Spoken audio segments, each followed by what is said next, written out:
Bom dia, galera. Meu nome é Rogério, tá no ar mais uma videoaula. Vocês estão vendo que essa videoaula é diferente, né? Então eu vou começar a fazer vídeos neste formato também. Então se vocês gostarem dessa aula e desse formato, deixa os comentários aí sobre os assuntos que vocês querem ver nas aulas desse tipo de formato aqui. Beleza? Então para começar, então essa aqui é uma aula experimental. Eu vou falar um pouquinho sobre as divisões do esqueleto humano. Então é importante que quando você começa a estudar o sistema ósseo, você divida o esqueleto em duas partes principais, que são essas que estão destacadas. Então essa aqui que está em amarelo e essa outra que está em cinza, que acho que é cinza essa cor, sei lá. Então a gente divide o esqueleto em duas partes principais, que são o esqueleto axial, aparece aí, que são o esqueleto axial e o esqueleto apendicular. Então é importante vocês saberem que a gente faz essa divisão porque quando você ouvir esse nome esqueleto axial, o nome axial significa eixo. Então, tá de brincadeira, né? O nome axial significa eixo. Então, o esqueleto axial é o eixo do seu corpo. Então, todos os movimentos que você faz no corpo, você faz em torno do esqueleto axial, que é o seu eixo. O esqueleto axial é composto pela coluna vertebral. Então, a gente tem aqui a coluna vertebral no eixo central, a caixa torácica, que compreende o externo e as costelas, e o crânio, né, a cabeça, certo? Então esses são os elementos que compreendem o esqueleto axial. O esqueleto apendicular, esse nome apendicular, se você lembrar lá no sistema digestório que você tem um apêndice, apêndice é o que está pendurado, certo? Então o esqueleto apendicular, ele fica pendurado no esqueleto axial, como vocês podem ver aqui, ó. Então eu tenho aqui o esqueleto axial e aqui o membro superior. Porra, de novo? Não, não pergunta de novo. Até me perdi, ó.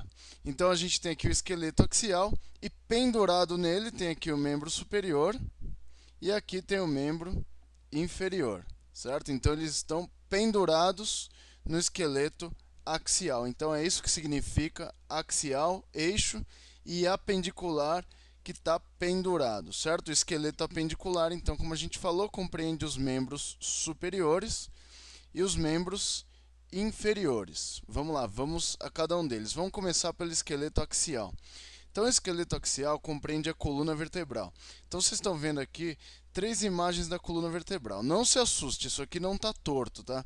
Então, nessa imagem anterior aqui, ó, a gente consegue ver os corpos vertebrais e seus respectivos discos, certo? E aqui embaixo o sacro e o cóccix, certo? Então, se a gente for contabilizar aqui as vértebras, você tem 7 vértebras cervicais, 12 torácicas, 5 lombares, 5 sacrais e 4 coxígeas. Só que, puta, de novo, meu, não mostra essa mensagem, meu Deus.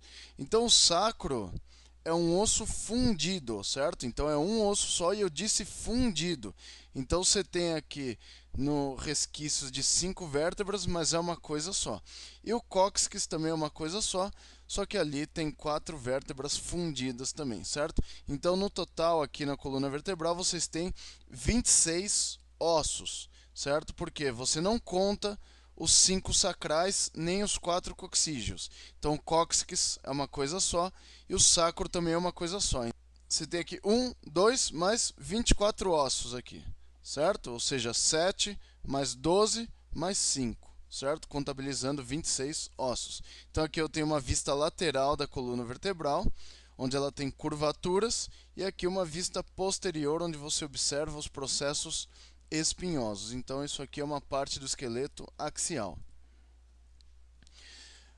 A caixa torácica compreende 12 pares de costelas, certo? Ou seja, totalizam 24 costelas. E o osso externo, certo? Então você tem 25 ossos aqui na caixa torácica. E o externo fica ligado às costelas através de cartilagens. Então vale a pena salientar.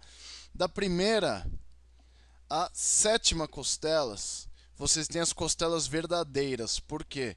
Porque elas se unem diretamente ao externo pelas cartilagens costais, certo? Da oitava à décima costelas, vocês têm as costelas que são chamadas falsas, porque a cartilagem das falsas se une à cartilagem das sétima costelas. Tudo bem? E as duas últimas aqui, que não estão ligadas a ninguém, são ponto de apoio muscular e ligamentar, que são as chamadas costelas flutuantes. Então, isso aí é o que faz parte da caixa torácica.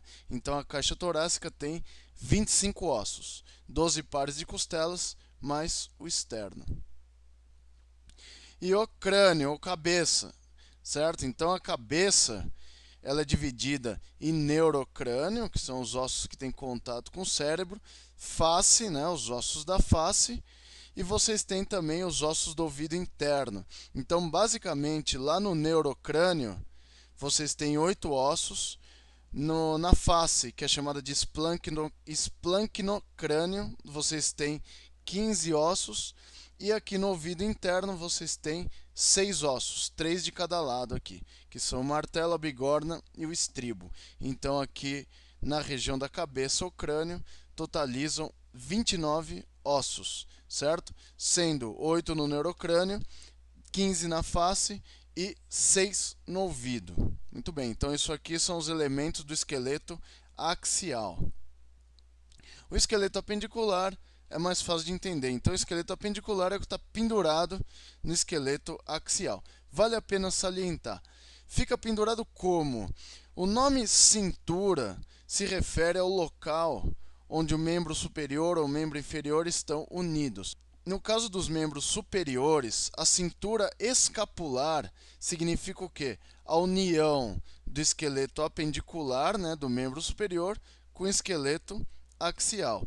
Então, nesse caso aqui, a união do membro superior com o esqueleto axial se dá aqui na clavícula, na articulação externo-clavicular, e se dá aqui também na escápula, na articulação escápulo-torácica. Tanto que o nome aí é cintura escapular. Então, vocês podem ver que o esqueleto apendicular ele é composto por 64 ossos, ou seja, 32 em cada braço. Então, olha aqui, ó, clavícula, escápula, húmero, rádio e ulna, 5 ossos, mais 8 ossos do carpo, mais 8, 5 mais 8, quanto que dá isso aí, meu Deus do céu? 5 mais 8 dá 13, mais 5 metacarpos, 18, mais 14 falanges, compreendem 32 ossos, certo? Mais 32 ossos do membro superior esquerdo, então vão totalizar 64 ossos nos membros superiores.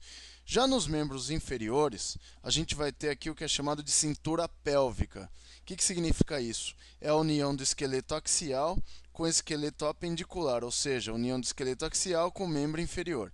Isso se dá aqui na articulação sacroiliaca. Tá? Então, a cintura pélvica é formada pela articulação sacroiliaca. E o membro inferior é formado pelos ossos, o osso pélvico, né? O osso da pelve, o osso do quadril, fêmur, patela, tíbia e fíbula. Então, vocês viram aqui 5 ossos. Mais 7 ossos localizados na região do tarso, 12. Mais 5 ossos metatársicos. Metatársicos, quanto que dá isso aí? Meu Deus do céu, eu sou ruim de matemática. 12 mais 5, 17. Mais 14 falanges, totalizam 31 ossos em cada membro, ou seja, nos membros inferiores temos 62 ossos, certo? Então isso aqui é um elemento do esqueleto apendicular. Para concluir essa aula, eu separei aqui para vocês que vocês sempre ouvem falar que vocês têm 206 ossos, mas de onde que saem esses 206? Então vamos ver. Então a gente dividiu aqui, ó, em esqueleto axial e esqueleto apendicular. Então no esqueleto axial compreende a cabeça, né, o crânio, coluna vertebral e caixa torácica. Então olha só, na cabeça eu tenho 29 ossos, mais 26 ossos da coluna vertebral, mais 25 ossos da caixa torácica, totalizando 80 ossos no esqueleto axial. O esqueleto apendicular compreende os membros superiores, que tem 32 ossos em cada membro, totalizando 64, e os membros inferiores, que tem 31 ossos em cada membro, totalizando 62 nos dois membros. Então, o esqueleto apendicular é composto no seu total por 126 ossos. Então, se você somar 126 mais 80, o resultado disso são 206 ossos, que é a quantidade de ossos que você tem no corpo. Vale a pena salientar que isso pode variar. Existem variações anatômicas onde você pode ter ossos acessórios. Então você pode ter aí uma variação na quantidade de ossos, porque tem ossos que são chamados de ossos sesamoides, que a gente tem nos pés e nas mãos, que em algumas pessoas pode ter, em outras não. Tudo bem? Então existe uma variação aí que a gente pode ter de 206 a 215 ossos, certo? Então existem variações anatômicas que podem alterar a quantidade total de ossos no corpo de uma pessoa. Beleza, galera? Então essa foi a primeira de várias aulas nesse formato. Espero que vocês tenham gostado. Se vocês gostaram, dá aquele joinha aí embaixo para fortalecer o vídeo e mais pessoas assistirem. Não se esquece aí de se inscrever na página do YouTube e curtir a página do Face para você receber as minhas atualizações. Beleza, galera? Muito obrigado pela paciência e pela colaboração e até o próximo vídeo. Fui!